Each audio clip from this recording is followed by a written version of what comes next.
BHU स्थित MP theatre मैदान में आयोजित सांस्कृतिक महोत्सव स्पंदन 2026 के अंतर्गत शनिवार को दोपहर 2 बजे भव्य सांस्कृतिक यात्रा निकाली गई, जिसमें छात्र छात्राओं ने उत्साहपूर्वक भाग लिया और भारतीय संस्कृति, परंपरा तथा विविधता की झलक प्रस्तुत की।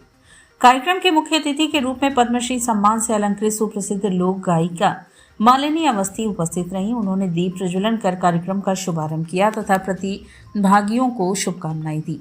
उन्होंने कहा कि ऐसे आयोजनों से युवाओं में सांस्कृतिक चेतना का विकास होता है और देश की समृद्धि परंपराओं को नई पीढ़ी तक पहुंचाने का अवसर मिलता है।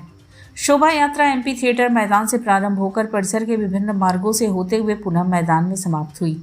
इसमें पारंपरिक वेशभूषा, लोक नृत्य, संगीत, झांकियों और बैंड बाजों के माध्यम से भारतीय संस्कृति की अद्भुत छटा देखने को मिली।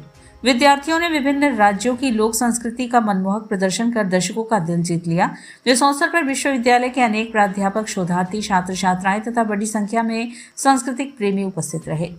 आयोजन समिति के सदस्यों ने बताया कि स्पंदन 2026 के अंतर्गत आने वाले दिनों में विभिन्न प्रतियोगिताएं, नाट्य प्रस्तुतियां, संगीत कार्यक्रम और कार्यशालाएं आयोजित की जाएंगी, जिससे युवाओं को अपनी प्रतिभा दिखाने का मंच मिलेगा।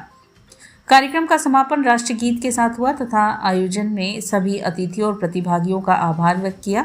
स्पंदन 2026 के इस भव्य आगाज से पूरे परिसर में उत्साह और उमंग का माहौल देखने को मिला।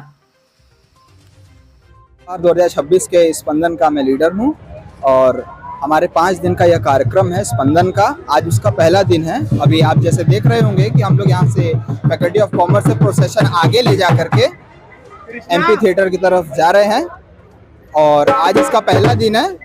इसके बाद हम आखिरी दिन होता है जिसमें मालिनी अवस्थी जी हमारे पद्मश्री से जो सम्मानित है वो चीफ गेस्ट रहेंगी।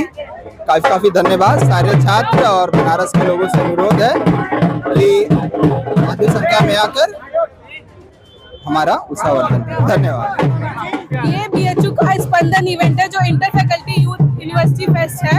उसमें हम प्रोसेशन इनॉग्रेशन में पार्टिसिपेट किए। हम उसमें प्रोग्राम परफॉर्मेंस दे रहे हैं। हमारा एक थीम बेस्ड डांस है जो 4 युगों की नारी को दिखाता है कि वो कैसे अपने आप को प्रोटेक्ट करती हैं। और जैसे कि पहला युग सतयुग में महिषासुर का वध हुआ था, हम वो दिखा रहे हैं। और त्रेता युग में सीता जी का अग्नि परीक्षा देनी पड़ी थी, तो हम ऐसे दिखा रहे हैं कि उनके ऊपर कितने अत्याचार हुए। बट द्वापर युग में द्रौपदी का चीरहरण हुआ था और उसके बाद कलयुग आया। यहाँ पे कृष्ण जी नहीं आएंगे हमें बचाने, जैसे उन्होंने बचाना होगा, एक दूसरे का सपोर्ट करना होगा।